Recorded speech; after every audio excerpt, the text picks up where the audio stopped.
Pangalamat ng problema. Noong pang-apat na panahon. Noong pang-apat na panahon, sa malayong lugar na kung tawagin ay Barrio Holu. Barrio Holu.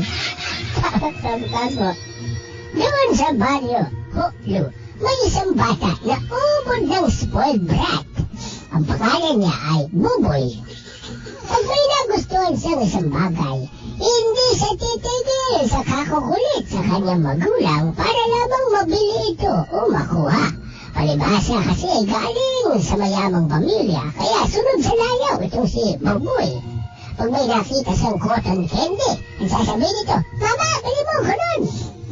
At dahil mahal ng magulang, ibibili naman si Buboy ng cotton candy.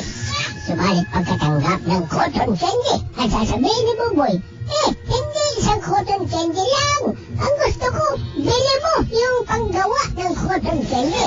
Para marami akong cotton candy, ingitin ko lahat ng mga bata. At syempre, ganun nga ang gagawin ng magulang ni Buboy. Ganun rin ang sitwasyon pag may natipuhang laruan si Buboy. Minsan nga, habang naglalakad si Buboy at ang kanyang mama, may nakita itong bata na may hawak na laruang kabayo.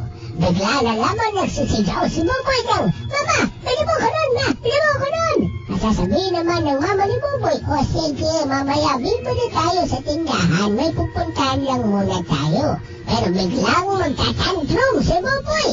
At magsisisigaw, gusto ko bili na ngayon, Mama! Gusto ko ngayon na! Ayoko ng kabayong laruan sa tindahan. Gusto ko yung laruan na hawak ng bata. Yun yung gusto ko. At dahil nga sa mayaman ang pamilya ni Buboy, pinilit na mabili ng kanyang mama ang laruang kabayo na hawak ng bata.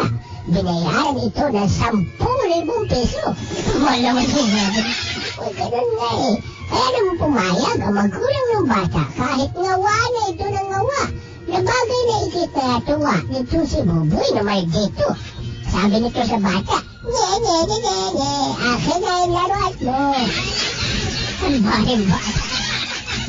Pero sa hindi inaasahang pagkakataon, bumagsak ang mga negosyo ng magulang ni Buboy.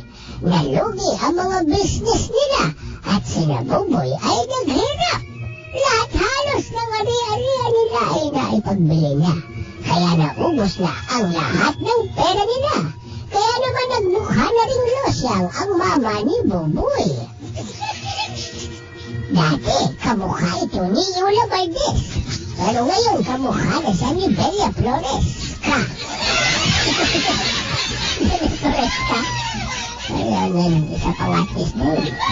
Ganun pa man, hindi pa rin nagbabago sa pagiging maldito at spoiled brat itong si Buboy. Isang araw, habang naglalakad, may nakita si Buboy na batang naglalaro ng trumpo. At agad ito sumigaw, Bili mo ko nun, ma! Bili mo ko! Pero hindi niya pinansin o hindi siya pinansin ng kanyang mama. Maya-maya, may dadaanan naman silang nagtitinda ng sorbetes at bigla na namang nagturo si Buboy. Bili mo ko nun, ma! Bili mo ko nun! Bili, ma! Bili! Pero hindi pa rin siya pinansin ito. Ilang hakbang pa lang, may nakita na naman si Buboy na naglalaro ng saragola at sumigaw na naman ito ng, Bili mo nun, no! Bili mo ko nun, ma! Bili, ma! Bili! Dito na nagpanting ang tenga ng nanay ni Buboy dahil sa dami ng iniisip. Napasigaw na ito ng, Naku, bata ka! Puro bilima! Puro bilima! Nakakasar ka na, sakit na sa ulo! Nakakabigat na naisip ko yan! Puro bilima! Puro bilima! Nanarinig naman ang mga tao sa paligid. Kaya naman nagkumpulan ang mga ito at nagtismisan. Ano daw yung sabi ng mukhang losyang na babae? Sabi ng isa, hindi ko masyado naiintindihan, pre. Pero narinig ko nakakaasar, pabigat sa isip, sakit sa ulo. Puro bilima daw yun. Puro bilima. Kaya nga magmula noon, ang tawag nga ng mga tao sa bagay na nakakaasar, palaging gumugulo sa isip kaya masakit sa ulo, ay puro bilima. Lalo lang tumagal, ito din ay the game. Problema.